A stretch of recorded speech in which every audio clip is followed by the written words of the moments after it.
ప్రార్థన చేసుకుందామండి. మమ్మల్ని మిక్కిలిగా ప్రేమించిన మా ప్రియ పరలోకపు తండ్రి, ఈ రాత్రి వేళ ఎలకుర్రు గ్రామాన్ని ప్రేమించి, ఇదిగో నాన్న మీ పిల్లలందరూ కూడా శ్రేష్టమైన మీ సంగతులు వినటానికి కూడి రాగా, ఎంతమంది మీ సంకల్పంలో మిమ్మల్ని గూర్చిన జ్ఞానాన్ని తెలుసుకోవాలని మీరు ఇచ్చవహించి ఉన్నారో వారందరూ కూడా తండ్రి ప్రతి సందర్భాన్ని చక్కగా విని గ్రహించి మిమ్మల్ని తెలుసుకొని మిమ్మల్ని స్తుతించి మీ సన్నిధికి చేరే భాగ్యాన్ని అనుగ్రహించమని కోరుతూ, సమయోచితమైన జ్ఞానం ద్వారా బోధించగలుగుటకు నాకు నేర్పించమని కోరుతూ, మా ప్రభు రక్షకుడైన యేసుక్రీస్తు ద్వారా ఈ ప్రార్థన మీకు సమర్పిస్తూ ఉన్నాను తండ్రి. ఆమేన్. వేదికను అలంకరించిన దైవజనులందరికీ, అలాగే కూడి వచ్చిన మీ అందరికీ కూడా మన ప్రభు రక్షకుడైన యేసుక్రీస్తు నామంలో శుభాభివందనాలు తెలియజేస్తున్నాను. ప్రియమైన దేవుని వాళ్ళారా, నరుమెరుగని ఆత్మ కథ. నిన్నటి దినాన్న కొన్ని సంగతులు మనం అంతా కూడా ఆలోచన చేశాము. ఆత్మ కథ అని అంటే మనిషి ఈ లోకంలో జన్మించినది మొదలుకొని చనిపోయే లోపు తాను చేసిన తన చరిత్రను గురించి వ్రాస్తూ ఇది నా ఆత్మకథ అని మాట్లాడుతూ ఉండటాన్ని లోకంలో మనం చూస్తూ ఉన్నాం. కానీ నిజానికి వారు రాస్తున్నది వారి జీవిత చరిత్ర, అంతే కదండి. ఈ లోకంలోనికి వచ్చిన తర్వాత మరణించేలోపు ఈ శరీరంతో తాను ఏ ఏ కార్యక్రమాలను చేస్తూ వచ్చాడో చేస్తున్నాడో వాటిని గురించి వ్రాస్తూ దానికి ఏమని పేరు పెడుతూ ఉన్నాడు అని అంటే ఆత్మకథ అని పేరు పెడుతూ ఉన్నాడు. నిజానికి ఆత్మ వేరు, శరీరము వేరనే సంగతి మనం అంతా కూడా ఆలోచించాం. శరీరం ఎక్కడి నుంచి వచ్చిందని నిన్న విన్నాం, మట్టిలో నుంచి. మన్నైనది మరలా భూమికి చేరిపోతుంది. ఆత్మ దాన్ని దయచేసిన దేవుని యొద్దకు మరలా పోవును అనే మాట నిన్న మనం అంతా కూడా విన్నాం. ఈ ఆత్మ ఎక్కడి నుంచి వచ్చిందని తెలుసుకున్నాం నిన్న. దేవునిలో నుండి ఈ లోకంలోనికి శరీరము ధరించుకొని మనమంతా కూడా వచ్చాం. మనందరి నివాస స్థలం ఎవరు అని అంటే కన్న తండ్రి అయిన దేవుడు. ఆయన ఎవరని చూసామనంటే దేవుడు ఆత్మ. ఆత్మ అయిన పరమందు ఉన్న పరమ తండ్రి అయిన దేవునిలో నుండి ఈ శరీరాలను ధరించుకుని మనమంతా ఈ లోకంలోనికి వచ్చిన వారము. ఇక్కడికి రాకముందు కూడా మనమంతా కూడా ఉన్నవారము. అవును కదా ప్రియమైన దేవుని వాళ్ళారా? కానీ ఈ సంగతి ఎంతమందికి తెలిసిందంటారు చెప్పండి? ఎంతమంది ఈ సంగతిని అర్థం చేసుకుని తన జీవితాన్ని కొనసాగిస్తూ ఉన్నారు అనుకుంటున్నారు చెప్పండి? ఈరోజు మనుషుల జీవిత క్రమాన్ని మనం పరిశీలిస్తూ ఉంటే సౌండ్ సరిగా లేదు, కొంచెం పెంచండి.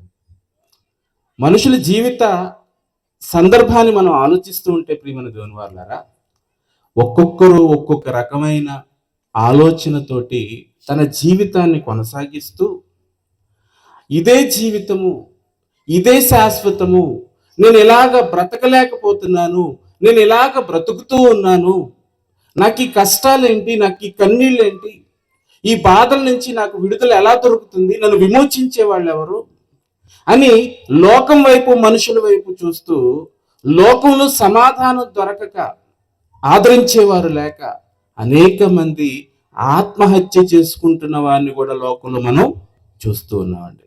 ఏమంటే నిజంగా ఆత్మను ఎవరైనా హత్య చేయగలరా? ఆత్మను ఎవరైనా హత్య చేయగలరండి? చెప్పండి ప్రియమైన దేవుని వాళ్ళారా. ఆత్మని ఈ నేత్రాలతో మనం చూడలేదు. పోనీ హత్య చేయటానికి ఆత్మ ఏమైనా చనిపోయేదా? ఆత్మను ఎవరైనా కాల్చివేయగలరా? బూడిద చేయగలరా? లేకుండా చేయగలరా అని అంటే శక్తిని ఏ ఒక్కరూ కూడా మాయము చెయ్యలేరు. ఈ ఆత్మనే దేవుడు ఒక వచనంలో ఏమని సంబోధిస్తూ ఉన్నాడో ఒకసారి చూద్దాం. చూడండి, హెబ్రీయులకు రాసిన పత్రిక, అపోస్తలుడైన పౌలు హెబ్రీయులకు రాస్తున్న పత్రికలో 7వ అధ్యాయము. దయచేసి ఎవరు మాట్లాడకుండా కొంచెం సేపు మాత్రమే మన జీవితానికి అవసరమైన శ్రేష్టమైన సంగతులను మనమంతా ఆలోచన చేస్తూ ఉన్నాం. ఈ కష్టము, ఈ ప్రయాస, ఎంతో మంది నిద్రాహారాలు మాని ఈ ఏర్పాట్ల కోసం, ఈ పని కోసం కష్టపడి ఏర్పాటు చేసిన కార్యక్రమం ఇది. ఇక్కడ వరకు వచ్చారు, చాలా సంతోషం. ఇక్కడ వరకు మీరు రాగలిగారని అంటే దేవుడు మిమ్మల్ని నడిపించాడు కనుక మీరు అందరికీ వచ్చారు. మరి వచ్చినప్పుడు ఈ కొద్ది నిమిషాల పాటు ఆయన మాటల మీద మీరు మనసు పెట్టగలిగితే మీ జీవితాలలో గొప్ప మేలును మీరు తప్పక అనుభవించగలుగుతారు. పిల్లలు ఎవరైనా ఉంటే అదుపులో ఉంచండి. కొద్ది నిమిషాల పాటు మేము చెప్తాం, ఎక్కువసేపు గంటల తరబడి మాట్లాడి మిమ్మల్ని విసిగించే అలవాటు మాకైతే లేదు. ఓకేనా ప్రియమైన దేవుని వాళ్ళారా? హెబ్రీయులకు రాసిన పత్రిక 7వ అధ్యాయము 15వ వచనంలోని మాటను ఒకసారి చదువుకుందాం. చూడండి, హెబ్రీయులకు రాసిన పత్రిక 7వ అధ్యాయం 15వ వచనం. మరియు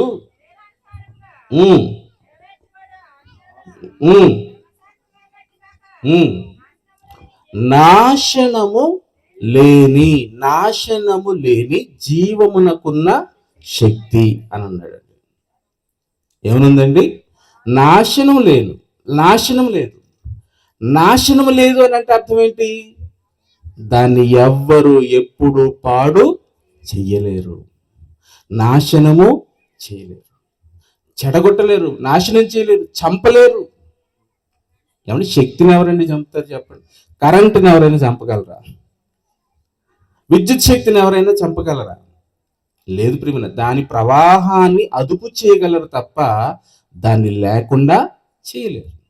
అలాగే ఆత్మ అనగా ఏంటి అర్థం అని అంటే అది ఒక మహాశక్తి. ఆ శక్తికి ఉన్న లక్షణం ఏంటి అని అంటే ఈ విశ్వాన్ని మనం అనుభవిస్తున్న ఈ భూ ప్రపంచాన్ని అంతటిని కూడా మనం ఆలోచిస్తే ప్రియమైన దేవుని వారలారా, ఇవన్నీ నడిపించబడటానికి ఎంత శక్తి కావాలో మీరు ఆలోచించండి ఒకసారి. నేను కొన్ని విషయాలు ఆలోచించాం కదండి. మనం ఉంటున్న భూమికి పునాది ఉందా?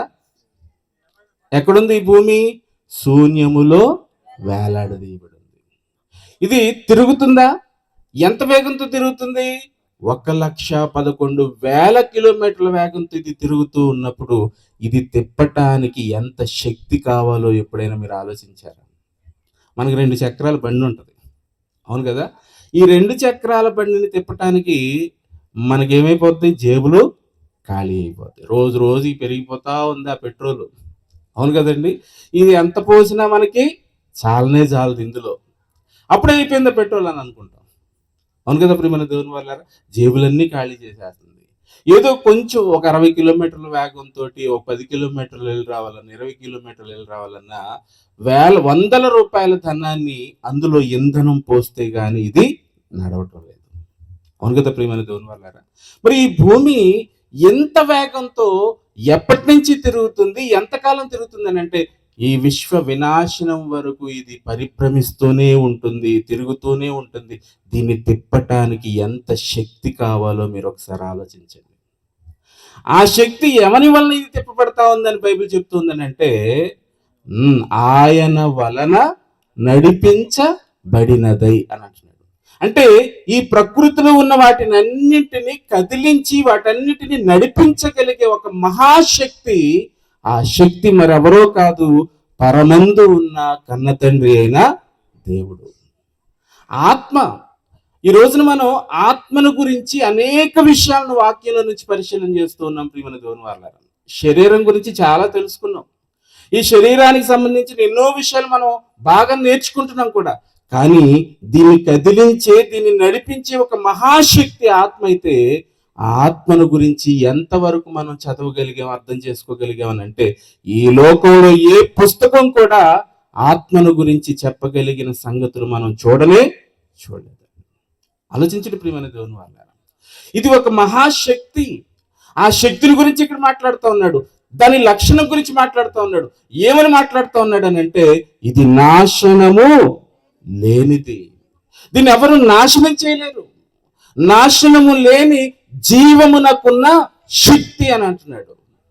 ఎంతటి మహాశక్తి ఆత్మ అని అంటే మట్టితో చేయబడిన ఈ ఆకారాన్ని మట్టితో ముద్దగా చేసి ఇదిగో ఒక చేతులు గాను, వేళ్లు గాను, నరములు గాను, ఇలాగా ఈ దేహంలో ఉన్న అవయవాలన్నిటిని మనం ఒకసారి మన రూపాన్ని, మన దేహంలో ఉన్న అవయవాల్ని మనం పరిశీలన చేయగలిగితే ప్రియమైన దేవుని వాళ్ళారా, మట్టి బొమ్మను చేసి ఈ మట్టి బొమ్మను ఎలా కదిలించి దీని చేత అనేక కార్యక్రమాలు చేయించగలుగుతుంది ఈ ఆత్మ.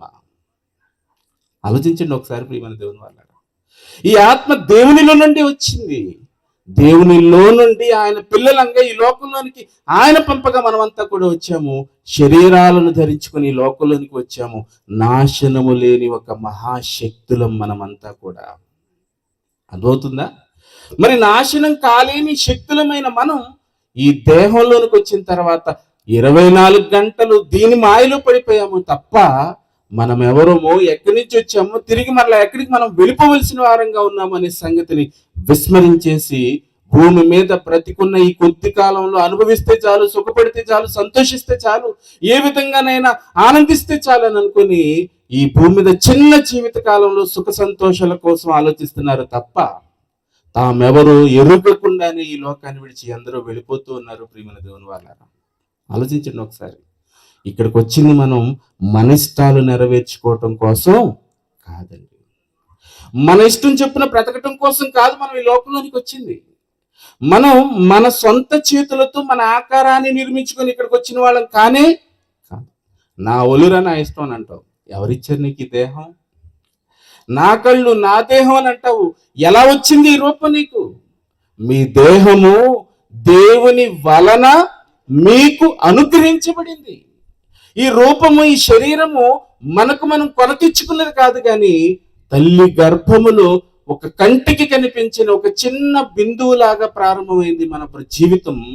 ఆ చిన్న బిందువే అనేక కణాలుగా విభజింపబడిపోయి ఆ కణాలన్నీ కూడా ఒక రూపాన్ని ధరించుకొని ఒక గుండెగాను, ఒక ఎముకగాను, ఒక నరముగాను, ఒక మూత్రపిండంగాను, ఒక కళ్ళుగాను, ఇలా ఎన్నో అవయవాలుగా ఇవన్నీ కూడా తల్లి గర్భములో నిర్మాణం జరిగిపోతా ఉన్నాయి. అంటే ఎవ్వరు లేకుండా, ఎవరు చూడకుండా ఈ ఆకారం నిర్మాణం జరిగిపోతుంటారు చెప్పండి.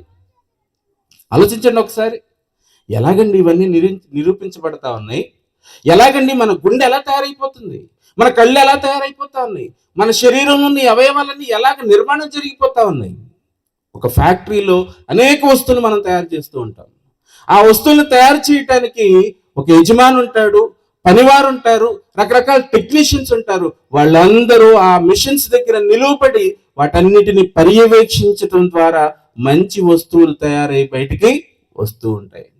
మరి మానవ దేహం అనే ఈ నిర్మాణం, మానవ దేహం అనే ఈ ఆకారం, ఈ శరీరం, ఇది ఎలా తయారు చేయబడతా ఉందని అంటే దీన్ని కూడా తయారు చేసే, నిర్మాణం చేసే ఒక మహాశక్తి దేవాది దేవుడు ఉన్నాడు గనక ఈ ఆకారం మనకి ఇంత చక్కగా తయారు చేస్తూ ఉంది.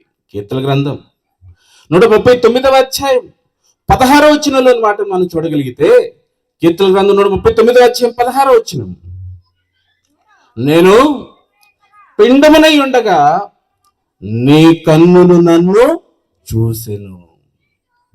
దావీదు గారు మాట్లాడుతూ ఉన్నారండి, భక్తుడు. నేను పిండమునై ఉండగా, పిండముగా అంటే ఎలా ఉంటారు? పిండముగా తల్లి గర్భములో 9 నెలల పాటు మనం ఉంటాం కదండి ఈ లోకంలోనికి రాకమునుపు. ఆ దశను, ఆ స్థితిని పిండ స్థితి, పిండము అని అంటారు. తల్లి గర్భంలో ఉన్న ఆ రూపాన్ని, ఆకారాన్ని. ఆ తల్లి గర్భములో పిండముగా ఉన్నప్పుడే నీ కన్నులు నన్ను చూశాయి తండ్రి అని అంటున్నాడు. నీ కన్నులు నన్ను చూశాయి. దేవాది దేవుడు తల్లి గర్భములో మనకి ఈ ఆకారాన్ని తన హస్తాలతో నిర్మిస్తూ ఉంటేనే ఈ రూపము మనకి ఇంత చక్కగా తయారు చేయబడింది, నిర్మాణం చేయబడింది. ఇంత ఖరీదైన ఈ అవయవాలతో కూడిన ఈ దేహాన్ని ధరించుకుని లోకంలోనికి మనం అంతా కూడా వచ్చాం. తెలుసా మన శరీరం ఎంత ఖరీదైందో తెలుసా మీకు? చెప్పండి ప్రియమైన దేవుని వాళ్ళారా. గుండె కావాలనుకోండి, గుండె బజార్లో ఉన్న చిల్లర కొట్లో ఒక గుండె నాకనంటే ఇచ్చేవాళ్ళు ఎవరైనా ఉన్నారండి? పోనీ హాస్పిటల్కి వెళ్ళి అడిగితే ఎవరైనా ఇస్తారా? ఎవరెవరండి? అవును కదండి. రక్తం కావాలంటే బ్యాంక్ వెళ్తే ఇచ్చేస్తారంటే ఇంకొకరి దగ్గర నుంచి ఆ రక్తాన్ని తీసుకుని స్టోర్ చేసి మనకు అవసరమైన గ్రూప్ రక్తాన్ని వాళ్ళు ఇవ్వాలే తప్ప రక్తాన్ని తయారు చేసే ఫ్యాక్టరీలు ఎక్కడా లేవు. మూత్రపిండాల తయారు చేసే ఫ్యాక్టరీలు ఎక్కడా ఉండవు. కళ్ళు తయారు చేసే ఫ్యాక్టరీలు ఉండవు. కళ్ళు లాంటి కనుగుడ్డు లాంటి ప్లాస్టిక్ తో చేయబడిన గుడ్లుంటాయి తప్ప నిజమైన కనుగుడ్లు మార్కెట్లో ఎక్కడ మనకి దొరకవు. మరి ఇవన్నీ తయారు చేసే కేంద్రం ఎవరనంటే తల్లి గర్భం అండి. మరి వీటన్నిటిని నిర్మిస్తున్నది ఎవరనంటే కన్న తండ్రి అయిన దేవుడు. ఆయన పర్యవేక్షణ, ఆయన తన స్వహస్తాలతో ఈ ఆకారాన్ని చెక్కి నిర్మించి నిన్ను ఈ దేహంలో ప్రవేశపెట్టి ఈ లోకంలోనికి పంపిస్తూ ఉన్నాడు. ఈ లోకంలోనికి నువ్వు వచ్చావు అంటే అర్థం ఏంటి? మనం రావటం వెనక మనకి ఏ ప్రమేయం లేదు. మనకి ఈ దేహం ధరించుకోవటంలో మనకి ఏ విధమైన ప్రమేయము లేదు. మరి ఎవరి ప్రమేయం ఉంది? నువ్వు రావాలని దేవుడు కోరుకుంటే నువ్వు వచ్చావు. నీకు ఈ రూపాన్ని దేవుడిస్తే ఈ లోకంలోనికి నువ్వు వచ్చావు. మరి అలాంటప్పుడు నిన్ను సృష్టించిన, నిన్ను నిర్మించిన, ఈ లోకానికి పంపించిన, నిరంతరము నీ దేహానికి, నీ జీవితానికి అవసరమైన వాటన్నిటిని నిరంతరము సహాయం చేసి నిన్ను పోషిస్తున్న నీ తండ్రిని గురించి ఆలోచించి ఆయనకి కృతజ్ఞత చెల్లించి ఆయన ఇష్టమేంటో తెలుసుకుని ఆయన కోసం బ్రతకవలసిన అవసరత నీకుందా లేదా? చెప్పండి ప్రియమైన దేవుని వాళ్ళు. ఖచ్చితంగా ఆయనకి కృతజ్ఞత చెల్లించాల్సిన అవసరత మనకి ఉందండి. దావీదు గారు అదే చెప్తూ ఉన్నారు. అందుకు నీకు కృతజ్ఞతలు తండ్రి, నాకు ఈ ఆకారాన్ని నువ్వు నిర్మించావు, ఈ శరీరం నువ్వు నాకు ఇస్తే ఈ లోకంలోనికి నేను వచ్చాను. నాదంటూ ఏమీ లేదు, నాకంటూ ఏది లేదు. ఈ దేహం నీవిచ్చిందే. ఎందుకు ఇచ్చావు ఈ దేహాన్ని? ఈ శరీరంతో ఏం చెయ్యాలని ఈ లోకంలోకి నువ్వు నన్ను పంపావు? ఆలోచించండి ఒకసారి ప్రియమైన దేవుని వాళ్ళారా. ఒక్కసారి ప్రకృతిని మనం పరిశీలిస్తేనండి, ఏ వస్తువు కూడా కారణం లేకుండా మన కళ్ళ ముందు కనపడదండి. చీమ ఉందండి, చీమకి ఏమైనా పని ఉందా? లేదా? కళ్ళ ముందు చీమలు ఉంటాయి కదండి. చీమలు దేవుడు చేశాడు ఎంత చిన్న ఆకారంతోనంటే వాటికి కూడా ఈ భూమి మీద పని ఉంది. అర్థమవుతుందా? ఒక పక్షిని చేశాడు, ఒక పామును చేశాడు, ఒక చీమను చేశాడు, ఎన్నో లక్షల జీవరాశులను చేశాడు. ఎందుకు తండ్రి ఇవన్నీ చేశారు? ఇవన్నీ అంటే ఈ రోజున ఈ భూమి మీద మానవులంగా మనకు సేవ చేయటానికే వీటన్నింటినీ దేవుడు సృష్టించాడు. అవన్నీ ఎందుకున్నాయనంటే అన్ని ఒక జాతిని మరొకటి బ్యాలెన్స్ చేయటం కోసం ఇవన్నీ దేవుడు ఏర్పాటు చేశాడు. ప్రియమైన దేవుని వాళ్ళ, ఉదాహరణకి మనుషులంగా మనకి కుటుంబ నియంత్రణ అనేది ప్రభుత్వాలు ప్రవేశపెట్టారు. అవును కదండి. ఒక్కరు లేక ఇద్దరు ముద్దట. ఎంతమంది అటండి? ఒక్కరైతే చాలట, ఇద్దరైతే ముద్దట. అంతకంటే ఎక్కువ మందిని మీరు కనొద్దు, భూమి నిండిపోద్ది. ఎవరు చెప్పారు ఈ తెలివి? చెప్పండి ప్రియమైన దేవుని వాళ్ళారా. ఏమంటే ఇలాంటి నియంత్రణ జీవరాశుల్లో ఎక్కడైనా ఉందా? ఉందండి? లేదండి. మరి లేకపోయినా ఎన్నో భయంకరమైన ప్రమాదకరమైన జీవరాశులు మన చుట్టూ ఉన్నాయి. వాటి సంఖ్య పెరిగిపోతే మన మీద దాడి చేయడానికి అవకాశం ఉంటుందా? ఉండదా? ఉంటుంది ఖచ్చితంగా. కానీ అవేవి మన మీదకి రాకుండా ఉన్నాయి అని అంటే ఏంటి కారణం అని అంటే వీటన్నింటిని బ్యాలెన్స్ చేయడానికి దేవుడు ఒకదాని సంఖ్య పెరగనీయకుండా మరొక దానికి ఆహారంగా పెట్టాడు. ఎలుకలు ఎక్కువైపోయినాయి అనుకోండి, పొలాల్లో వాటిని తినడానికి ఏముంటాయి? పాములు ఉంటాయండి. అవును కదండి. అలాగే పాముల సంఖ్య పెరిగిపోతుంది అనుకోండి, వాటిని బ్యాలెన్స్ చేయడానికి మరికొన్నిటిని ఏర్పాటు చేశాడు. ఇలా ప్రతి వస్తువుని దేవుడు దాని పని నిమిత్తము సృష్టించాడండి. సామెతల గ్రంథం 16వ అధ్యాయం 4వ వచనం చదువుకున్నాం చూడండి ప్రియమైన దేవుని వాళ్ళారా. సామెతల గ్రంథం 16వ అధ్యాయం 4వ వచనం మనం చూడగలిగితే, యెహోవా ప్రతి వస్తువును దాని పని నిమిత్తము కలుగ చేసెను. ప్రతి వస్తువుని కూడా దేవుడు దానికి ఒక పనిని సిద్ధపరిచి ఆ పని నిమిత్తమే కలిగించాడటండి. పని సృష్టిలో చేయబడిన ప్రతి దానికి పని ఉంది. పని నిమిత్తమే దేవుడు దాన్ని కలిగించాడు. ఆయన అప్పగించిన పనిని అవన్నీ చక్కగా నెరవేర్చుకుంటూ జీవిస్తూ ఉన్నాయి ఈ లోకంలో. మరి మనల్ని ఎందుకు దేవుడు సృష్టించాడు? చెప్పండి ప్రియమైన దేవుని వల్ల. ఏ జంతువుని అడిగినా నీకేం పని లేదని అంటే నాకు పని లేదని ఏమో అందండి జంతువు. తెలుసా? దానికి ఒక పని ఉంది. చూస్తారా? ఆశ్చర్యపోతారు. న్యాయాధిపతుల గ్రంథం 9వ అధ్యాయము 9వ వచనం చదువుకున్నాం చూడండి ప్రియమైన దేవుని వాళ్ళారా. న్యాయాధిపతుల గ్రంథము 9వ అధ్యాయము 9వ వచనాన్ని మనం ఒకసారి చూడగలిగితే, మమ్మును ఏలుమని ఒలీవ చెట్టుని అడగగా ఒలీవ చెట్టు దేవునిని మానవులను దేని వలన నరులు సన్మానించుదురో ఆ నా తైలము నీయక మాని చెట్ల మీద రాజునయ్యుండి ఇటు అటు ఊగుటకు నేను వచ్చేదనని వాటితో నేను. ఇక్కడ చెట్లు రెండు సంభాషణ చేసుకుంటూ ఉన్నాయటండి. తెలుసా? చెట్లు మాట్లాడుకోవటం ఏంటండి, మనుషులు మాట్లాడుకోవటం మాకు తెలుసు కానీ అనుకుంటున్నారా? నిజంగానే చెట్లు మాట్లాడుకుంటాయండి. శాస్త్రం కూడా ఈ విషయాన్ని ధృవీకరించింది. చెట్లు మాట్లాడుకుంటూ ఉంటే ప్రియమైన దేవుని వాళ్ళారా. అయితే ఈ చెట్టు ఒకటి వచ్చి చెట్లన్నీ కలిసి ఒలివ చెట్టు దగ్గరికి వచ్చి ఒక ప్రశ్న వేస్తా ఉన్నాయట. ఇదిగో నువ్వు చాలా అందంగా ఉంటావు కదా, మమ్మల్ని అందరినీ కలిసి నువ్వే పరిపాలన చేయనేసి అడుగుతూ ఉన్నాయట. అప్పుడు ఆ ఒలివ చెట్టు ఏమని చెప్తా ఉంది? మమ్మును ఏలుమని ఒలివ చెట్టు నడుగగా ఒలివ చెట్టు నాకు ఒక పని ఉంది, నాకు పని పాట ఏం లేదనుకుంటున్నావా? నాకు అప్పగించిన పని, నన్ను సృజించిన ఆయన నాకు ఒక పని అప్పగించాడు, ఆ పని నాకుంది.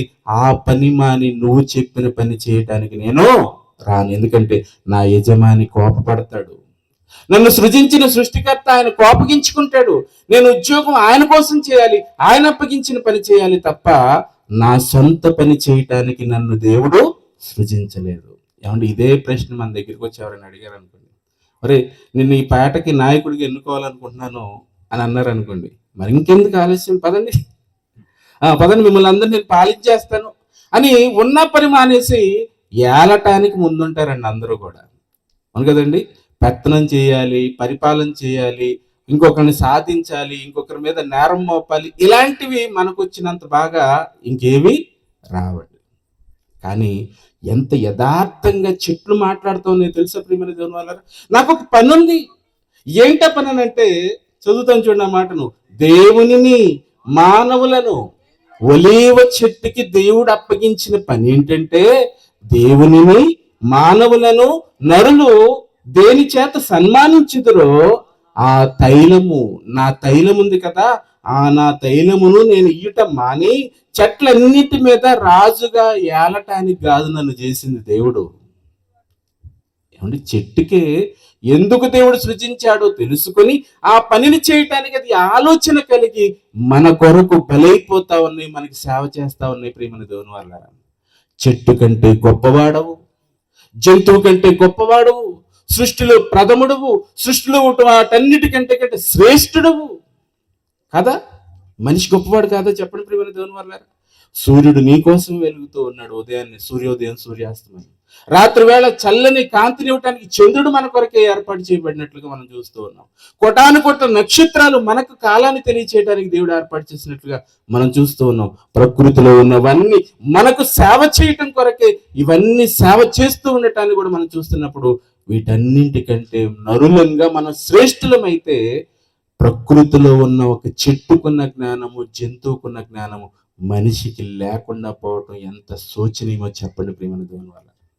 ఏ మనిషి అయినా తాను సృజించిన దేవుడు ఎక్కడ ఉన్నాడని వెతికి, ఆయన ఎందుకు నన్ను సృజించాడు, నాకు అప్పగించిన పని ఏంటి, నేను ఎందుకు చేయబడ్డాను, ఎవరి నిమిత్తం నేను బ్రతకాలి, ఏ పని నేను చేయాలి, ఏ కార్యక్రమాల కోసం ఈ భూమి మీద నేను జీవించాలి అని ఆలోచించటం మాని పనికిరాని పనులన్నింటిలో మునిగి తేలుతూ కాలం లేదు, సమయం లేదని మాట్లాడుతూ ఉన్నాడు. చెప్పండి ప్రియమైన దేవుని వాళ్ళ, ఎందుకు మనం ఈ లోకంలోనికి వచ్చాం? ఎందుకు దేవుడు ఈ లోకానికి మనం పంపించాడు? మనం బ్రతుకుతున్నట్లుగా బ్రతకటానిక? మనం ఎలా బ్రతుకుతున్నాం? ఎలా బ్రతుకుతున్నాం చెప్పండి? తినటానికే బ్రతుకుతున్నాం. పొద్దున్న లేచింది మొదలుకొని సాయంత్రం వరకు మనం చేసే ప్రతి పని, ప్రతి పాట అంతా కేవలం దేనికనంటే 5,000 లోపలికి వెళ్ళాలి కదండి అని అంటాడు. అవును కదండి? ఈ 5,000 లోపలికి వెళ్ళటానికి ఎన్ని రకాలైన విద్యలు సృష్టించేసుకున్నాడని అంటే కోటండి. కోటి విద్యలు దేనికి? కోటి కొరకు. కోటి కొరకు. ఈ కోటి కొరకు ఎంతకాలం అంటే బ్రతికున్నంత వరకు ఇదే, ఇంతకు మించి ఇంక నాకు వేరే పనేమీ లేదు. ఎన్ని సంవత్సరాలుగా మనం తింటూ ఉన్నామండి. ఇన్ని సంవత్సరాలకి ఎన్ని ఎకరాల పంట తినేసి ఉంటాం చెప్పండి ఒకసారి. అవును కదండి? ఎన్ని ఎకరాలు తినేసి ఉంటాం లెక్కలేదండి. ఎన్ని ఎకరాల పంట, ఎన్ని కోళ్ల ఫారాల్లో ఉన్న కోళ్ళు, అవును కదా, ఎన్ని చెరువుల నిండా ఉన్న చేపలు, ప్రకృతిలో ఉన్నవన్నీ స్వాహ ఎవరంటే మనిషేనండి. కానీ ఎంత తీసుకొచ్చేసేసేసిన ఈ సంచి ఉంది చూసారా, ఇది ఎంత ఉంటుందటండి, జానెడు పొట్టటండి. ఈ జానెడు పొట్ట, జానా సైజులో ఉన్న ఈ పొట్టని, ఈ సంచిని నింపటం భూమి మీద ఏ మనిషికి సాధ్యమే కాదు. పొద్దున్నేస్తే మధ్యాహ్నానికి ఖాళీ. మధ్యాహ్నం ప్లేట్ నిండా బిర్యానీ కదా, బాగా చేసింది అనేసి ప్లేట్ నిండా 2 ప్లేట్లు పెడి తిన్నా కానీ 2 గంటలకు ఏమైపోతాయి, ఖాళీ. పైగా మళ్ళీ ఎలా మాట్లాడతారు తెలుసా, ఎముకలు తిన్న రాళ్ళు తిన్నా అరిగిపోతాయి నాకు అని అంటాడు. ఆలోచించండి ప్రియమైన దేవుని వల్ల, ఎంత వేసినా ఇది ఖాళీగానే ఉంటది. ఒక పూట తర్వాత నువ్వు ఎకరం తీసుకొచ్చేసినా కూడా ఇది నిండదు. అర్థమవుతుందా ప్రియమైన దేవుని వాళ్ళారా? ఈ కూటి కోసమే పుట్టాము, ఈ కూటి కోసమే బ్రతకాలి అని అనుకుంటూ మనిషి కేవలము తన జీవితాన్ని అంతా వ్యర్థపరుచుకొని కన్ను మూసిన తర్వాత ఒక భయంకరమైన ప్రమాదంలోనికి వెళ్ళిపోతూ ఉన్నాడండి. కన్ను మూసిన తర్వాత ఒక భయంకరమైన ప్రమాదం. ఏంటా ప్రమాదం అని అంటే, నాశనము లేని జీవం ఆత్మకుంటే, శక్తి ఉంటే ఆ ఆత్మ శరీరాన్ని విడిచిపెట్టడం మరణం అయితే, అలా విడిచిపెట్టిన ఆత్మ ఎక్కడికి వెళ్ళాలి, ఎక్కడికి వెళ్ళిపోతుంది? అవును కదండి, మరణించిన వారంతా ఎటు వెళ్ళిపోతున్నారు? కన్ను మూసిన దేహాన్ని విడిచిన ఈ ఆత్మలన్నీ ఏ వైపుకి వెళ్ళిపోతా ఉన్నాయి, ఏ లోకానికి వెళ్ళిపోతా ఉన్నాయి? లోకం ఏం తెలియదు గనక ఏమని మాట్లాడుతూ ఉంటారని అంటే, తిరిగి రాని లోకాలకు వెళ్ళిపోయాడండి అని అంటారు. అదే దేవుడున్న లోకానికి వెళ్ళిపోయాడండి, పరమ పదించారండి, వెళ్ళిపోయారండి, చనిపోయారండి. ఎక్కడికి వెళ్ళిపోయారు? వెళ్ళిపోయారని అంటున్నావు, కళ్ళ ముందున్నది వ్యర్థమైనదని అంటున్నావు, నిష్ప్రయోజనమైనదని అంటున్నావు, ఇది పనికిరానిదని అంటున్నావు, ఆయనే లేనప్పుడు ఇదెందుకు నాకని తీసేయని అంటున్నావు. అవును కదండి, మరి ఆయన ఎక్కడికి వెళ్ళిపోయాడు, ఎలా ఉన్నాడు అని ఏ రోజైనా చింతపడ్డావా, ఆలోచించావా? చెప్పండి ప్రియమైన దేవుని వల్ల. ఆత్మే కదా అని అనుకుంటున్నావా? మౌనం వహిస్తే ఆత్మకి శాంతి దొరికిద్దని అనుకుంటున్నావా? లేనే లేదండి. ఈ శరీరానికి ఏమీ ఉండదండి, శరీరానికి ఏమీ తెలియదండి. ఇది మనం ధరించుకున్న ఒక రూపం. ఇది ఈ బట్టలు ఎలాగైతే మనం ధరించుకున్నామో, ఆత్మగా ఉన్న మనకు దేవుడు ఈ దేహం అనే ఈ వస్త్రాన్ని ధరింపచేశాడు. మరణం అని అంటే ఈ వస్త్రాన్ని విడిచి, ఈ లోకాన్ని విడిచి మరొక లోకానికి వెళ్ళిపోవటం. అలా వెళుతున్న నీకు, అలా వెళ్ళిన నీకు సమస్తము తెలుసు, అన్ని విషయాలు నీకు అర్థమైపోతాయి, అన్ని సంగతులు నీ జ్ఞాపకంలో ఉంటాయి. అలా జ్ఞాపకాలతో ఈ లోకాన్ని విడిచిన నీవు చేరవలసిన చోటికి చేరకుండా మరొక చోటికి నువ్వు వెళ్ళిపోతే ఎంత భయంకరమో ఎప్పుడైనా నువ్వు ఆలోచించగలుగుతూ ఉన్నావా? బ్రతుకు కాలంలో దాని ప్రస్తావనే దానిడండి మనిషి. చావంటావు, నోరు పొద్దున్న రావు గురించి మాట్లాడతావు, ఈ నోరు తెరిసావంటే ఏం మాట్లాడరా, నీకు నీ వయసు ఎంత? అవును కదండి, ఇయ్య కదండి మాట్లాడతారు. మరణం, చావు అని ఈ 2 పదాలని ఏ నోరు కూడా మాట్లాడడానికి అస్సలు ఇష్టపడుతుంది. నువ్వు ఇష్టపడినంత మాత్రాన అది నీ దగ్గరికి రాదనుకుంటున్నావా? నేను ఎప్పుడు ఆ చావు అనే పదం కూడా నేను అనండి అన్నంత మాత్రం చావు నీ దగ్గరికి రాదనుకుంటున్నావా? ఖచ్చితముగా ప్రతి మనిషి రుచి చూడక తప్పదు. అది రుచి చూడటం అర్థం ఏంటంటే, నువ్వేదో అయిపోవటం, నువ్వు లేకుండా పోవటం, ఇంక నీ జీవితం అంతా అయిపోయినట్టు నువ్వు అనుకుంటున్నావు. కానే కాదు.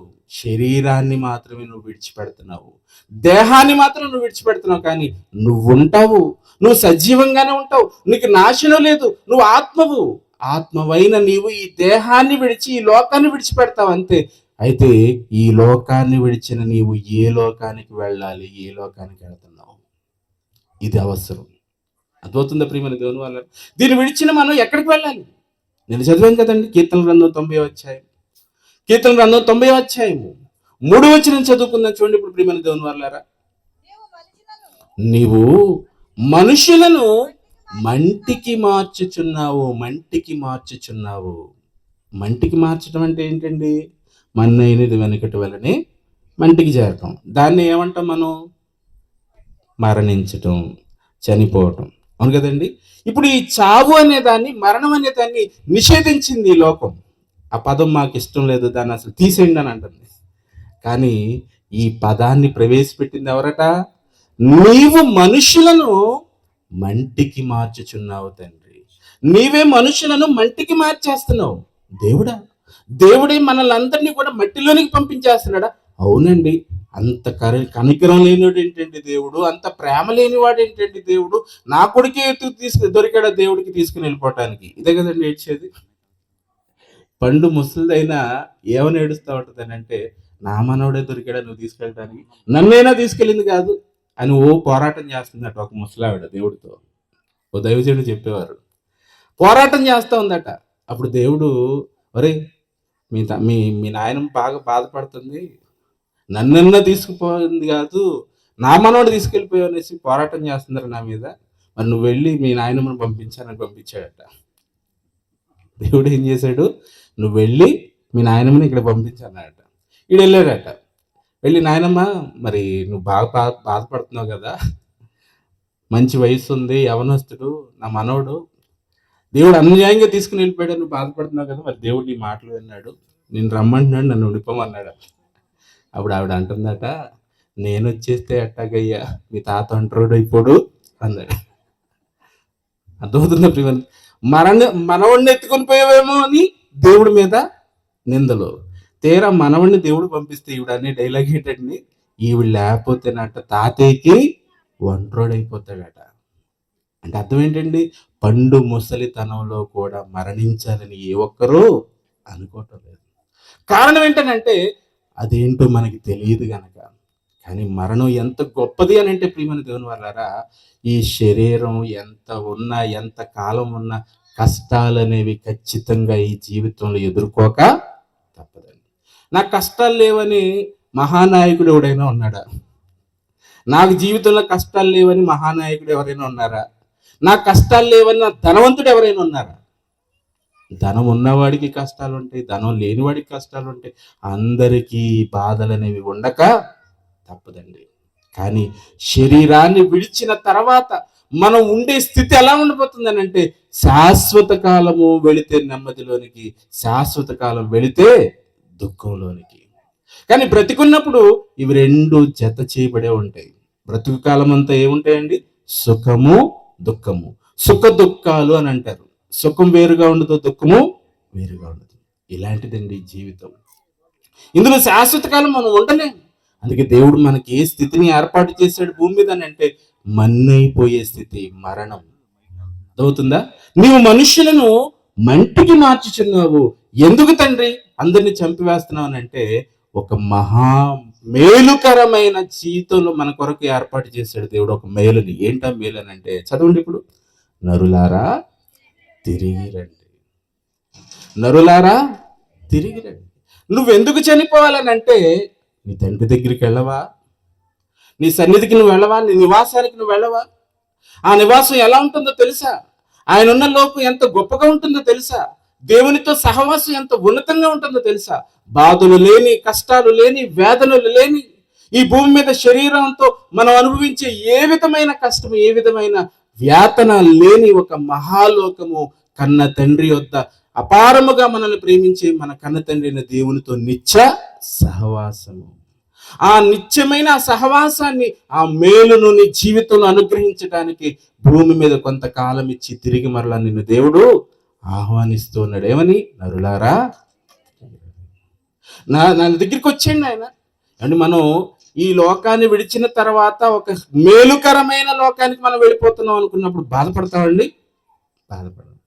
కొత్త ఇల్లు కట్టబోతా ఉన్నాము, అవును కదండి? అంతకుముందు నేను ఏం చేయాలి? ఇప్పుడు అక్కడ కొత్త ఇల్లు కట్టాలంటే దాన్ని కూల్ చేసి దానిలో కట్టాలి. అమ్మో కష్టపడి కట్టుకున్నాను, దీన్ని కూల్ చేస్తా అన్నావేంటి అని అంటారు ఎవరైనా? మరేం చేస్తారు? కొత్తది వస్తుంది కనుక దీన్ని కూల్చేయి.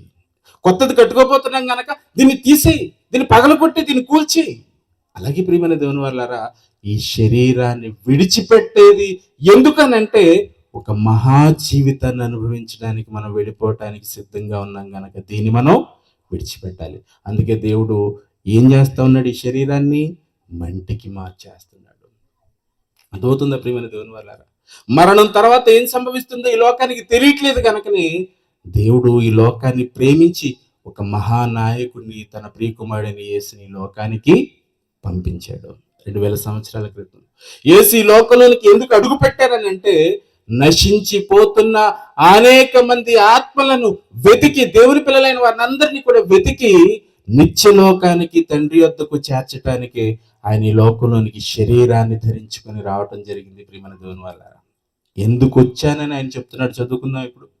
హెబ్రీయులకు రాసిన పత్రిక 10వ అధ్యాయం, అపొస్తలుడైన పౌలు హెబ్రీయులకు రాస్తున్న పత్రిక 10వ అధ్యాయము 5వ వచనాన్ని మనం చూడగలిగితే, కాబట్టి ఆయన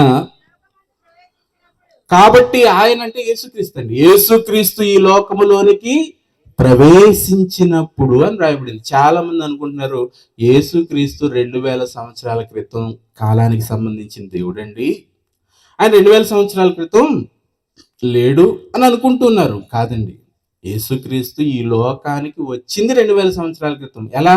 శరీరంతో. రాకముందు ఉన్నాడా? ఉన్నాడు. ఎక్కడున్నాడు అని అంటే పరలోకములో దేవాది దేవుని సింహాసనము మీద ఉన్నాడు. ఎప్పటి నుంచి ఉన్నాడని అంటే కలిగి ఉన్నదేది ఆయన లేకుండా కలగలేదు. మనం చూస్తున్నవి కానీ చూడనివి కానీ ఏవైనా సరే యేసుక్రీస్తు లేకుండా ఏది లేదు. అంటే వీటన్నింటికంటే ముందటి నుంచి ఉన్నవాడు. అలా ఉన్న ఆయన శరీరాన్ని ధరించుకుని ఈ లోకానికి ఎందుకు వచ్చాడు? శరీరంతో ఎందుకు వచ్చాడు యేసుక్రీస్తు? ఆలోచించాలి కదా ప్రియమైన దేవుని వాళ్ళారా.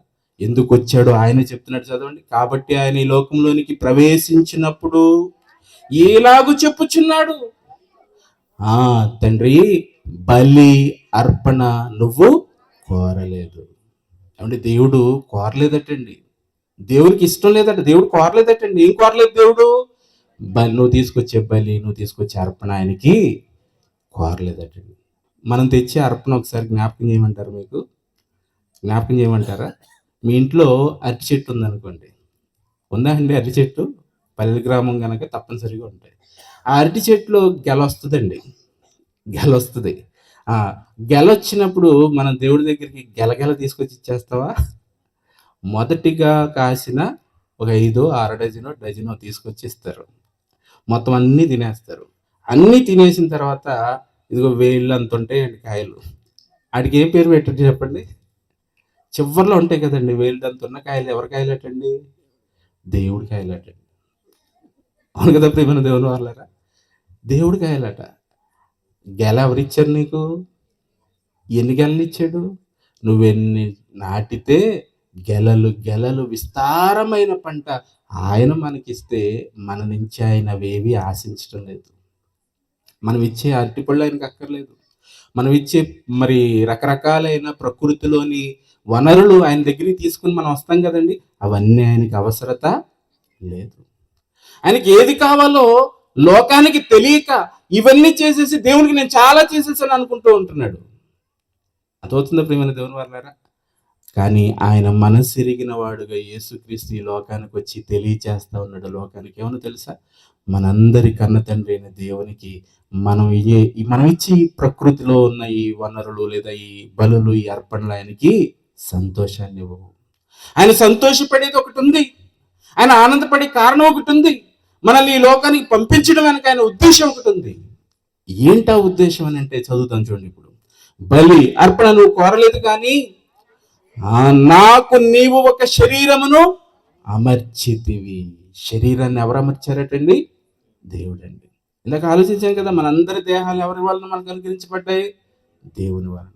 యేసుక్రీస్తు గారు కూడా ఏమంటా ఉన్నారని అంటే, నాకు నీవు ఈ శరీరాన్ని అమర్చితివి తండ్రి.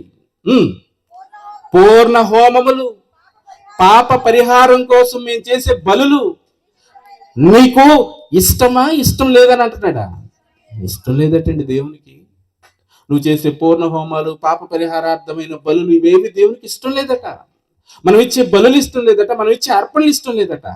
మరి ఏమి ఇష్టం దేవునికి? మనమేమో ఇష్టం అనుకుని ఏవేవో చేసేస్తా ఉన్నాం. ఆయనకి ఏమి ఇష్టమో ఆయన వద్ద నుంచి వచ్చిన యేసుక్రీస్తు గారు చెప్తున్నాడు.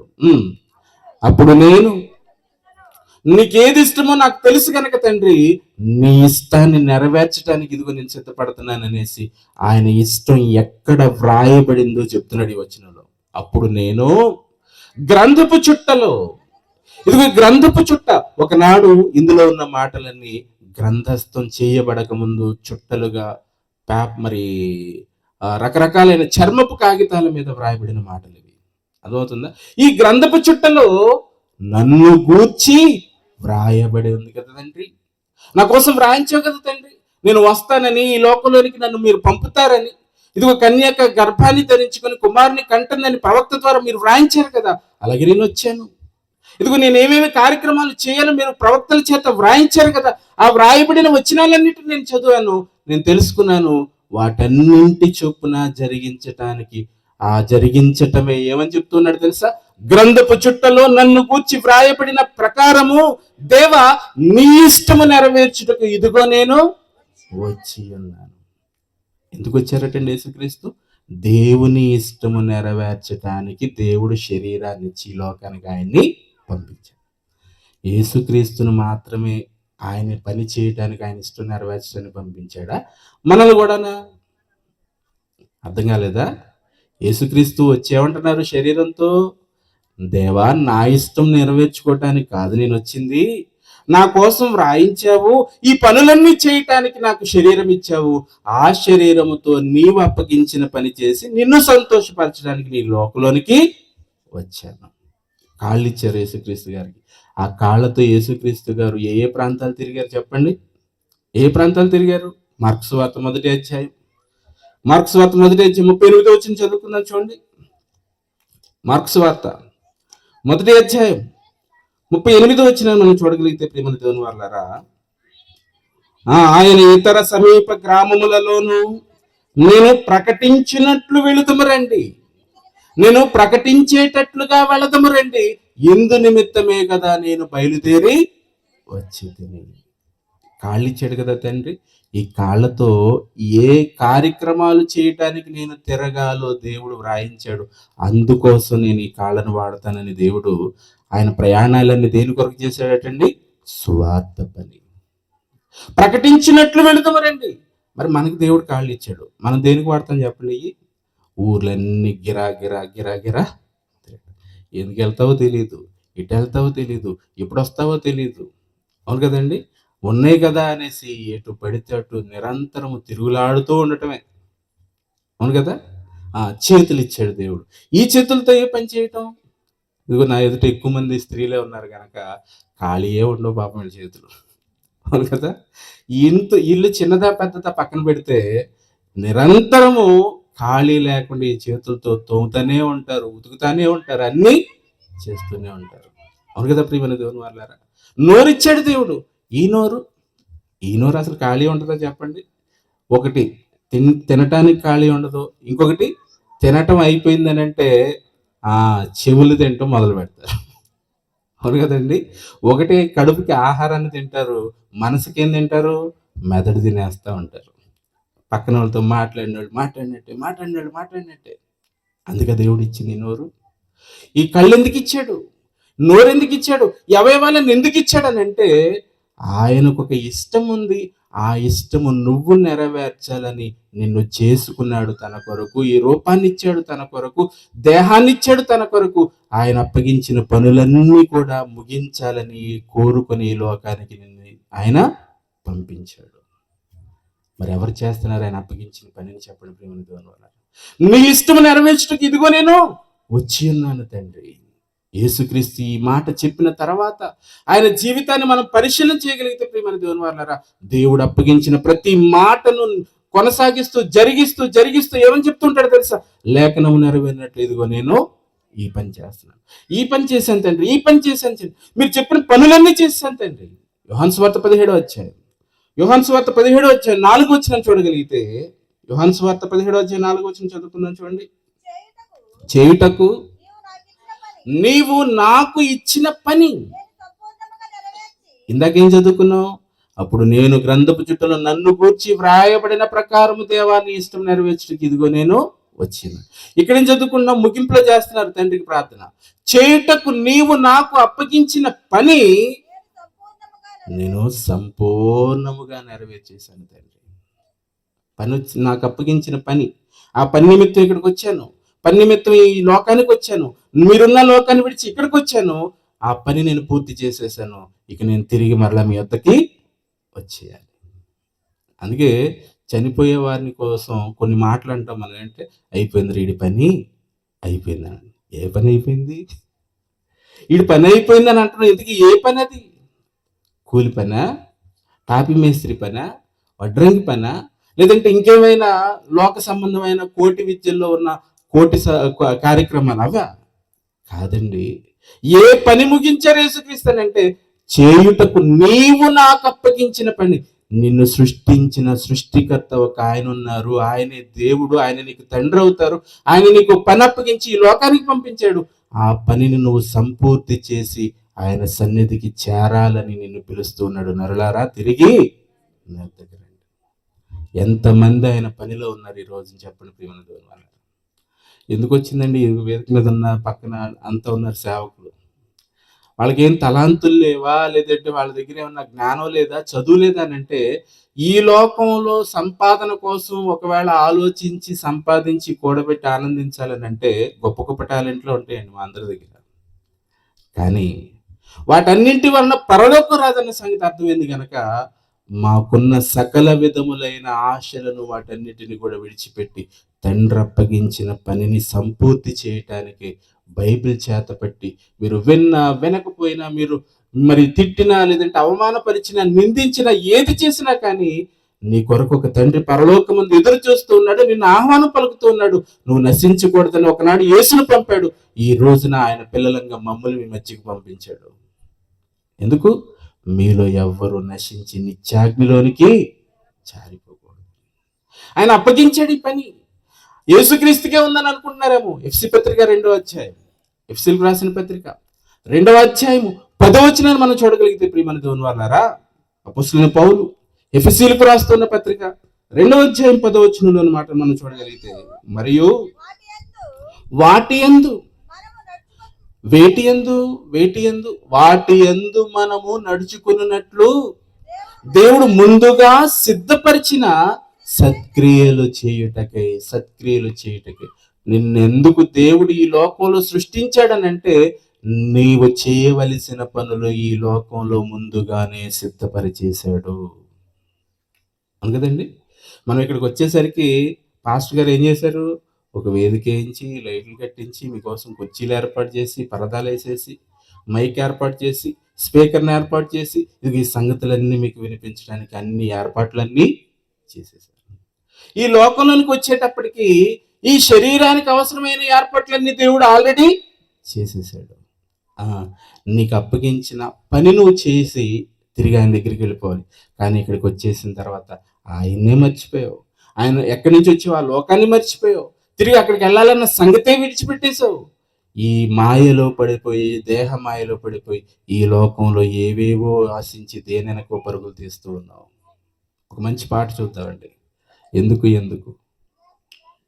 ప్రియమైన దేవుని వాళ్ళారా, యేసుకు దేవుడు శరీరాన్ని ఇస్తే ఈ లోకంలోనికి వచ్చిన తర్వాత తన శరీరంతో ఆయన ఎలా జీవించి ఒక మాదిరి సమాజానికి చూపించాడనంటే, నన్ను సృజించిన తండ్రి ఈ లోకానికి నన్ను ఎందుకు పంపాడో తెలుసా? నాకు అప్పగించిన పనిని నేను పూర్తి చేయాలి. ఏంటి యేసుకు అప్పగించిన పని ఏంటనంటే, తన ప్రజలను వారి పాపముల నుండి ఆయనే విడిపించాడు. కనుక ఆయనకి యేసుని పేరు పెట్టాలి.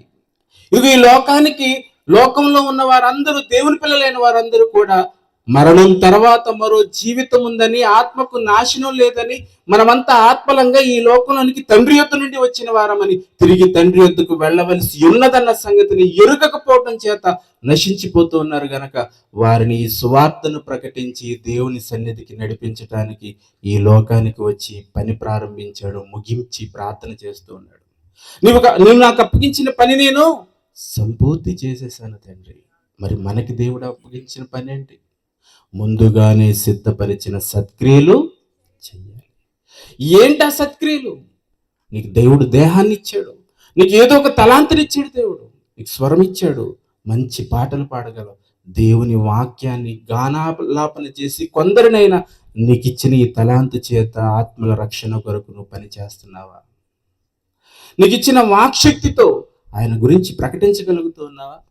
నీకు ఇచ్చే తలాంతు దేవుని కొరకు నీకు మంచి సామర్థ్యాన్ని ఇచ్చాడు దేవుడు, మంచి ఆదాయం నీకు వస్తా ఉంది. ఆయన సువార్త ప్రకటన కొరకు నువ్వు ఇవ్వగలుగుతూ ఉన్నావా? దేవుని పరిచర్యలో నీకు దేవుడు మరొక తలాంతుని ఇచ్చాడు, చేసే తలాంతు, పనిచేసే తలాంతుని ఇచ్చాడు.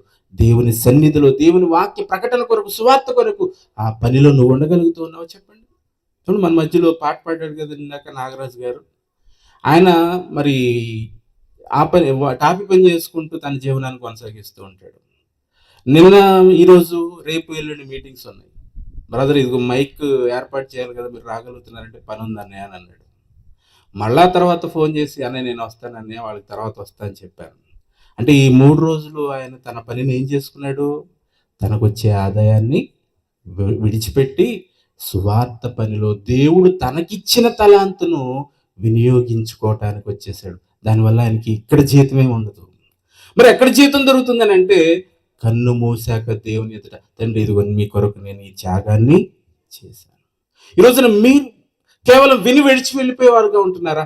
లేదా విన్న వాక్యాన్ని అర్థం చేసుకుని నేను కూడా దేవుని కొరకు ఏదో ఒక కార్యక్రమాన్ని చేసి పరలోకానికి వెళ్ళిపోవాలనే నిర్ణయంతో బ్రతుకుతున్నారా?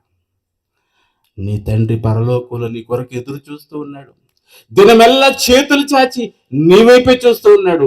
60 ఏళ్ళు అయిపోయింది, 60 ఏళ్ళుగా నీ వైపే చూస్తా ఉన్నాడు. నువ్వు ఒక్కరోజు కూడా ఆయన వైపు తలెత్తి చూసిన దాఖలాలే లేవు. పంది ఉంటుందండి లోకంలో, తెలుసా పంది? దాని తలాంత ఏంటంటే, దాని తలాంత తల ఎలా ఉంటుంది, పైకి చూడలేదు అది. అది చూసిద్ది, ఎప్పుడు చూసే దినం ఏంటో తెలుసా? చచ్చిపోయే దినం అండి. చచ్చిపోయేటప్పుడు ఓ పైన ఒకటి ఉందా అని అనుకుంటుంది. దానికి ఏమైనా ప్రయోజనం ఉందండి? చెప్పండి. తెలుసుకుంది పైన ఆకాశం ఉందని, ఏమైనా ప్రయోజనం ఉందా? కన్ను మూసాక కూడా నువ్వు చేరవలసిన లోకం పరలోకం అనే సంగతి నీకు తెలిస్తే నువ్వు చేయగలిగింది ఏమీ లేదు. నీ కొరకు దేవుడు చేసిన చాలా నువ్వు అనుభవిస్తున్నావు. యెషయా గ్రంథం 1వ అధ్యాయం ముగించేసుకుందాం. యెషయా గ్రంథం 1వ అధ్యాయం 2వ వచనం చదువుకుందాం. చూడు ప్రియమైన దేవుని వాళ్ళారా, యెహోవా నీ తండ్రి మాట్లాడుతూ ఉన్నాడు. ఆకాశమా ఆలకించుమా. ఎవరితో చెప్పుకుంటున్నాడండి దేవుడు? ఆకాశం. ఆయన పిల్లలు ఎవరు లేరా వినటానికి? ఎక్కడ ఖాళీ లేదు. ఒకడేమో ఉద్యోగం అంటాడు, ఒకడేమో పొలం అంటాడు, ఇంకోటేమో వ్యాపారం అంటాడు. ఆ స్త్రీలు ఉన్నారు, వీళ్ళని ఖాళీగా ఉన్నారంటే వీళ్ళ పనులు వీళ్ళ పనులు. ఎవరితో మాట్లాడుతున్నాడు?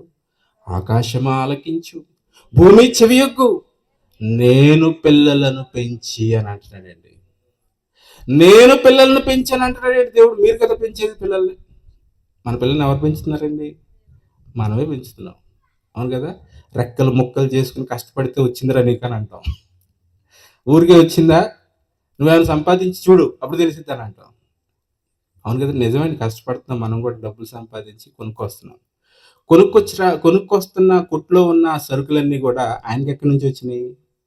రైతుల దగ్గర నుంచి కొనుక్కొచ్చాయి. రైతులకి ఎక్కడి నుంచి వచ్చినాయి? పొలంలో నుండి వచ్చినాయి. పొలంలో రైతుకి ఎలా ఏం చేస్తే వచ్చినాయి? ఒక 60 బస్తా వేస్తే ఈ చేతికి ఎన్ని వచ్చినాయండి? 40 బస్తాలు 30 బస్తాలు వచ్చేసినాయి. ఎలా వచ్చినాయి చెప్పండి ప్రియమైన దేవుని వల్ల? 60 బస్తా 40 బస్తాలు ఎలా అయిపోయింది? ఆలోచించండి. ఒక గింజ అనేక ఫలాలు, వంకాయ తోట, బెండకాయ తోట, దొండకాయ తోట, అవును కదండి? వేసిందండి ఒక గింజ, ఫలించింది ఇస్తారు.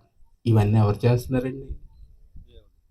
మరి ఏ రోజైనా అన్నం దగ్గర పెట్టుకొని దేవా ఇది మీరిచ్చారు తండ్రి అని ప్రార్థన చేసిన దినం ఏదైనా ఉందండి? పాస్టర్ గారిని దీవించండి, పాస్టర్ గారు కష్టపడి పెట్టారు, మా నాన్నని ఆశీర్వదించండి, వాళ్ళకి చెప్పండి వీళ్ళకి చెప్పండి. వీటన్నింటిని చేస్తున్నది ఎవరండి? నేను పిల్లలను పెంచి గొప్పవారినిగా చేశాను.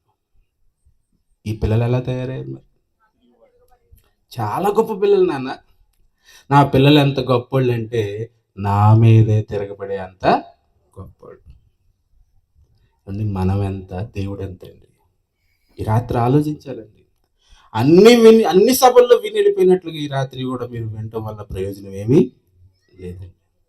ఆలోచించాలి. ఏమండి, దేవుడు ఎంత గొప్పవాడు, మనం ఎంత అల్పులు చెప్పండి. ఆయన ఎంత గొప్పవాడు? ఆకాశ మహాకాశములు పట్టజాలని ఒక మహా ఆకారం కలిగి, సమస్తాన్ని తన మాట చేత కలిగించగలిగి, సమస్తాన్ని నడిపించగలిగే మహాశక్తి స్వరూపుడైన దేవాది దేవుని ముందు 5 అడుగులు 6 అడుగులు ఉంటావు, అవును కదా? ఏం చేస్తున్నాడట దేవుణ్ణి? నా మీద తిరుగుబడి ఉన్నారు. తిరుగుబాటండి. దేవుడి మీద తిరుగుబాటు. నేనేం చేశానండి, దేవుడి జోలికి వెళ్ళలేదు నేను ఎప్పుడు అని అంటావా? అదే తిరుగుబాటు. నిన్ను తన పని చేయటానికి ఈ లోకానికి పంపి నీకు అవసరమైన వాటన్నింటిని నీకు చేతికి అందించి, నీ నోటికి అందించి, నిన్ను పోషింపచేస్తూ నిన్ను నడిపిస్తూ ఉంటే, నీళ్లు కుళాయి ఉంది కనుక నీళ్ళు వస్తున్నాయి అనుకుంటున్నారా? ఆ కుళాయిలోకి నీళ్ళు రావాలంటే ఎక్కడి నుంచి ఇవ్వాలి? ప్రభుత్వాలు కాదండి. ఈ ప్రభుత్వాల కంటే పైన ఇంకో ప్రభుత్వం ఉంది. ఆయన వదిలితేనే నీళ్లు. ఆయన ఎక్కడ వదులుతాడు? మేఘాల్లో వదిలితేనే ఇక్కడికి రావాలండి. అదవుతుందా ప్రియమైన దేవుని వాళ్ళారా? గాలి ఎవరిస్తున్నారు? నీరెవరిస్తున్నారు? ఆహారం ఎవరిస్తున్నారు? నీ కోసం నీ పంటి కింద నలిగిపోయి ఈ ఆహార పదార్థాలన్నీ ఎవరు చేస్తూ ఉన్నారు? దేవుడు కదా. అలాంటి దేవునికి కృతజ్ఞత కలిగి ఆయన మరి ఆయన ఎదుట పాదాభివందనం చేసి ఆయన కృతజ్ఞత చెల్లించాల్సిన స్థితిలో మంటి రూపాన్ని ధరించిన మనిషిగా బ్రతుకుతున్నవాడు ఆయన మీదే తిరుగుబాటుకి మొదలు పెట్టేశాడు. వారు నా మీద తిరుగుబడి ఉన్నారు. తర్వాత ఇంకో మాట చెప్తున్నాడు, మీకు బాగా తెలిసిన మాటే. ఎద్దులు తెలుసా మీకు? ఎద్దులు ఉంటాయి కదండి మీ గృహాల్లో, రైతులు గృహాల్లో ఉంటాయి కదండి. ఆ ఎద్దు కట ఎవరు తెలుసటండి? తన కామందు తెలుసటండి. నిజమే కదండి. ఎద్దుకు కామందు తెలుసు కదండి. కొన్ని అయితే యజమాని చనిపోతే విలవిలా ఏడ్చేస్తూ ఉంటాయండి. అవును కదా. ఇక యజమాని ఆయన పని ఏంటో ఇది మాటలు చెప్పకపోయినా కానీ దానికైతే అర్థమైపోయినట్లుగా మూటలు తీసుకొచ్చి ఎద్దు బండి మీద ఇంగానే బయలుదేరిపోయి, డ్రైవర్ అక్కర్లేదు, గూగుల్ మ్యాప్ అక్కర్లేదు. అవును కదండి. పొలంలో వేస్తే ఇంటికి వచ్చేస్తుంది, ఇంట్లో వేస్తే ఎక్కడికి వెళ్ళాలో అక్కడికి వెళ్ళిపోద్ది. పొలం ఇల్లు అంటే అనుకోవచ్చు, షుగర్ ఫ్యాక్టరీకి కూడా వెళ్ళిపోతాయండి. అవును కదండి. రోడ్డు మీద కనపడుతూ ఉంటారు మాకు. చెరుకు లోడ్ అంతా వేసుకుని ఈయన గారు పైన అలాగ కాలు మీద కాలు వేసుకుని, ఇలాంటి డ్రైవర్లు ఏ లారీ అయినా బస్సులు అయినా మనం చూస్తామండి. ఆలోచించండి. ఒకవేళ డ్రైవర్ గారు నిద్రపోతే ఏమైపోద్దండి లారీ? మనుషుల్ని ఎక్కేస్తుంది. కానీ ఈ రైతు పైన పడుకొని నిద్రపోయిన ఏమీ జరగదండి ప్రమాదం. ఎక్కడికి వెళ్ళాలో అక్కడే.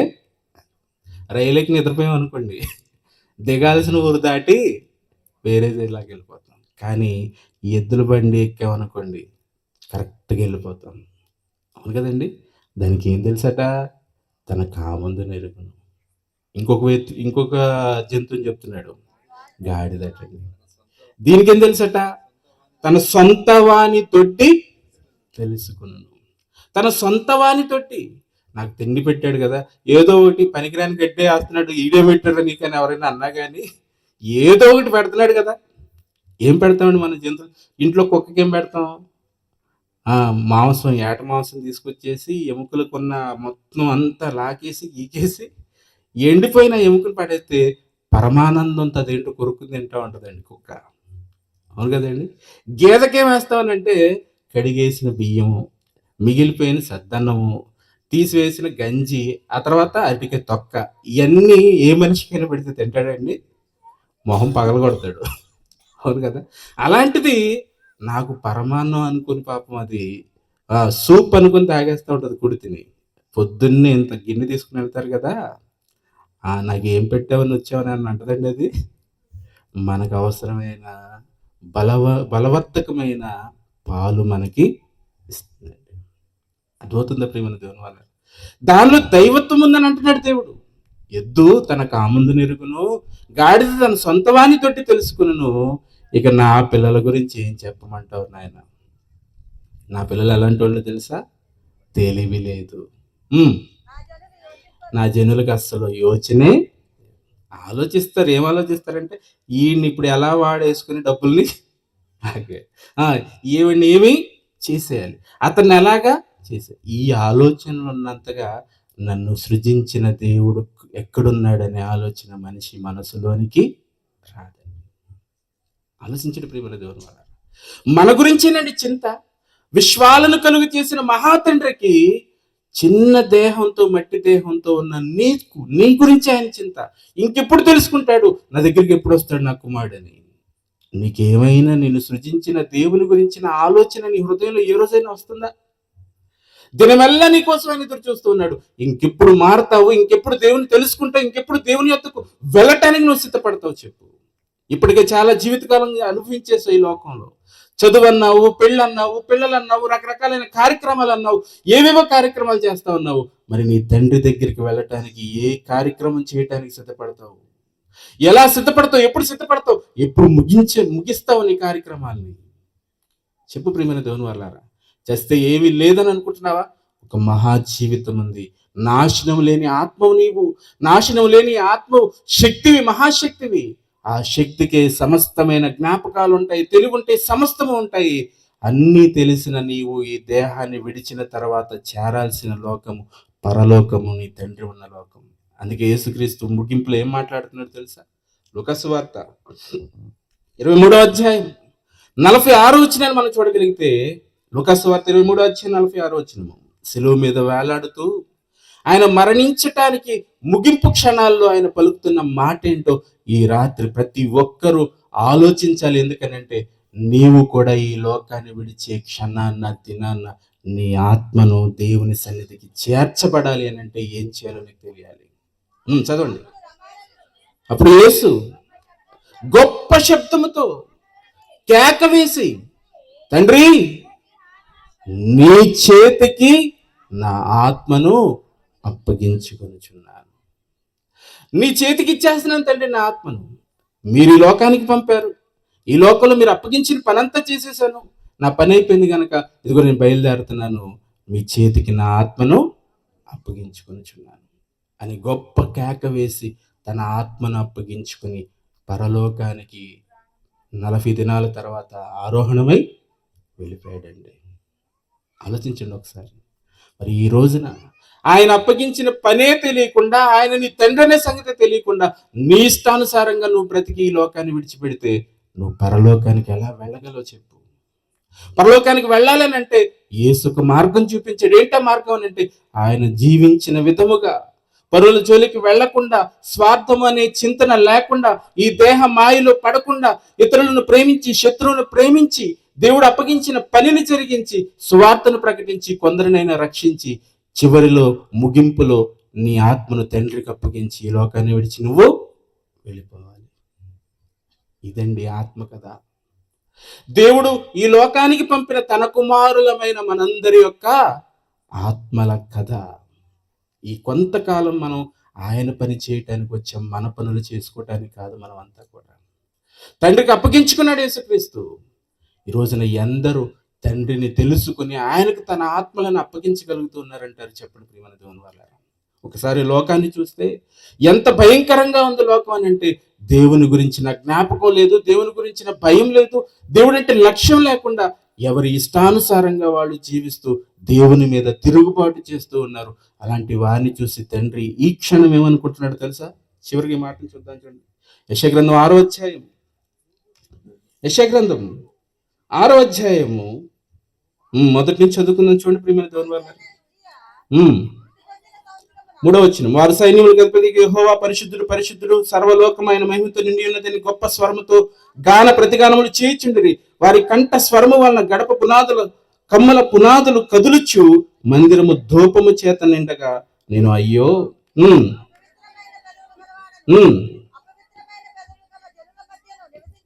నివసించువాడను,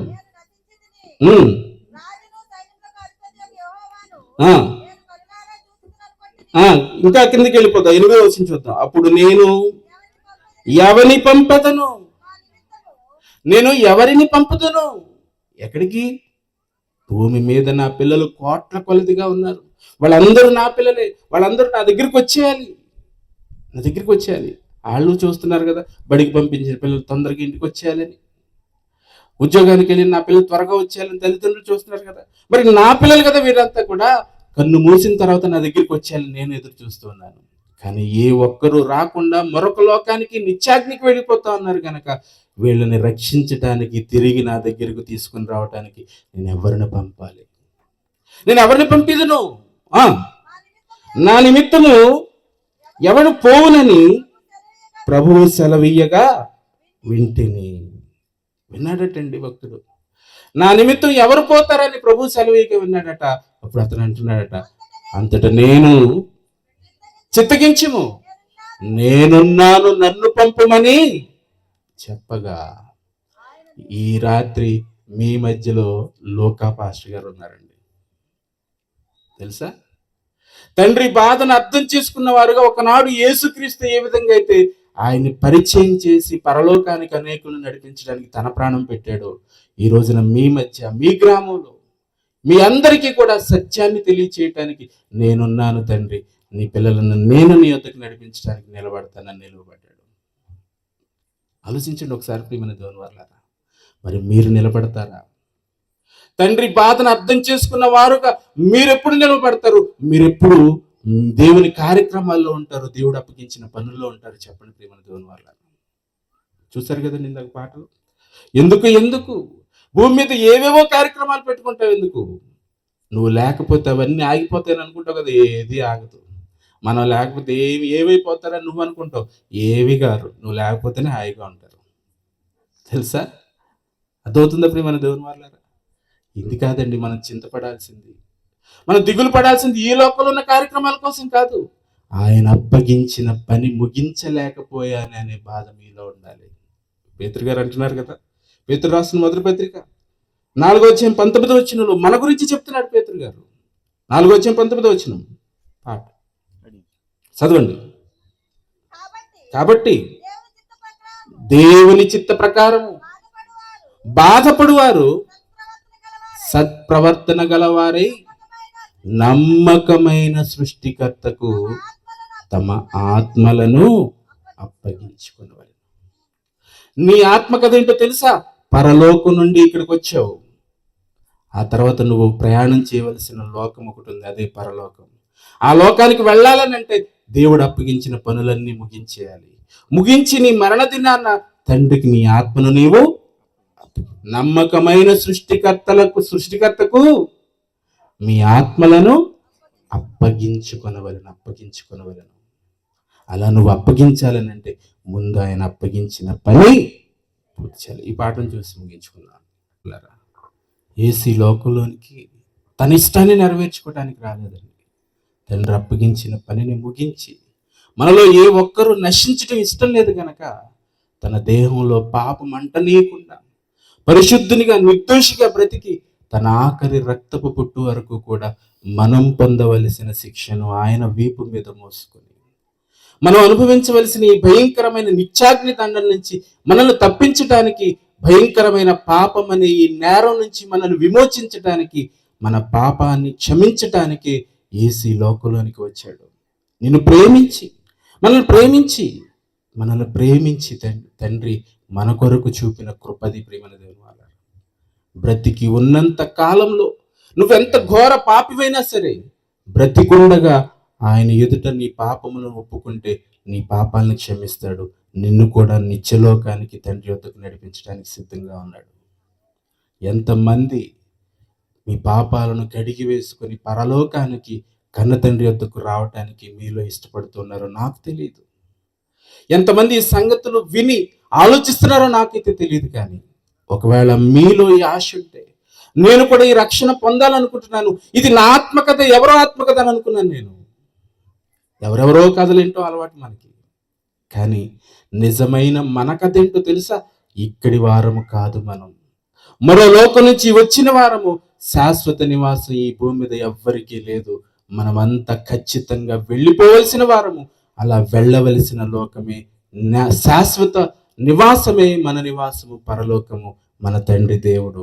అక్కడికి వెళ్ళాలంటే ఈ లోకంలో ఒక మార్గం ఉంది. ఈ లోకంలో ఒక మార్గం ఉంది. ఎవరో కాదు ఆ మార్గం, ఆయనే ప్రభువైన యేసుక్రీస్తు. ఈ రాత్రి ఆయన మీరు అంగీకరిస్తారా? ఈ రాత్రి మీరు ఆయన్ని ఆహ్వానిస్తారా మీ హృదయంలోనికి? మీ హృదయం అనే తలుపును తడుతూ ఉన్నాడు ఈ మాటల చేత. ఎంతమంది మీ హృదయంలోనికి ఆయన ఆహ్వానించడానికి ఇష్టపడతా ఉన్నారు? కళ్ళు మూసుకొని ప్రార్థన చేసుకున్నాం. సమర్పణ వాళ్ళ గురించి ప్రార్థన చేస్తాం.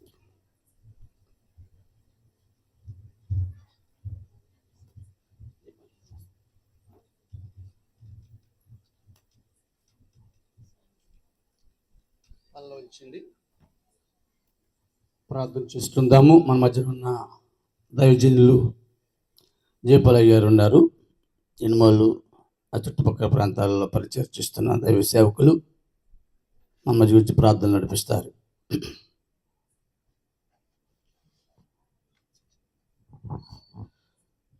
ప్రార్థన చేసుకుందాం. పరమ తండ్రి, నీకు వందనాలు తండ్రి. నాయన, ఈ 2 రోజుల సభలో నరుల యొక్క ఆత్మకథను బైబిల్లోంచి సందేశాన్ని తెలియపరిచారు. ఈ భూమి మీదకి మీ ప్రియకుమారుడు యేసయ్య ఏ పనినైతే నెరవేర్చారు, ఇదిగో నాయన, నిన్ను నమ్మిన బిడ్డలు కూడా ఆ పనిని చేయాలని దైవజనం ద్వారా మీరు తెలియపరిచారు. ఈ సభల్ని ఎంతో చక్కగా జరిపించడానికి మీ కృపనిచ్చారు ప్రభువా. అనేక ప్రాంతాల్లో బిడ్డలు ఇంకా విరివిగా వాడబడతానికి సహాయం చేయండి. ఈ ముగింపులో నాయన యొక్క జరుగుతున్న భోజన కార్యక్రమాల్లో అలాగే ప్రయాణాల్లో మీరు తోడుగుండి సహాయం చేయండి. మీ చిత్తమైతే ఈ పరిచయలో మేము కూడా ముందు కొనసాగటానికి సహాయం చేయమని, ఈ సమయంలో ప్రార్థన విశ్వాసం చేసుకోమని యేసు నామంలో వేడుకుంటున్నాము తండ్రి, ఆమేన్.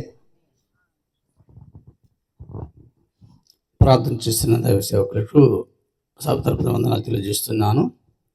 ఆశీర్వాదం వచ్చి దేవునితో వెళ్ళిపోదాం. మన తండ్రి అయిన దేవుని ప్రేమ, కుమారుడైన యేసుక్రీస్తు కృప, పరిశుద్ధాత్మ దేవుని అన్యోన్య సహవాసము ఇప్పుడు ఎల్లప్పుడూ సదాకాలము ఇక్కడ కూడి ఉన్న పరిశుద్ధులందరికీ, అలాగే స్థానికంగా దేవుని పరిచర్య జరిగిస్తున్న పాస్టర్ గారికి, వారి కుటుంబానికి, వారి బిడ్డలకు, వారి కుటుంబాలకు, గ్రామంలో ఉన్న పెద్దలకు, అలాగే కుటుంబాలన్నింటికీ సదా తోడైండి నడిపించిన గాక. ఆమేన్. అందరికీ వందనాలు.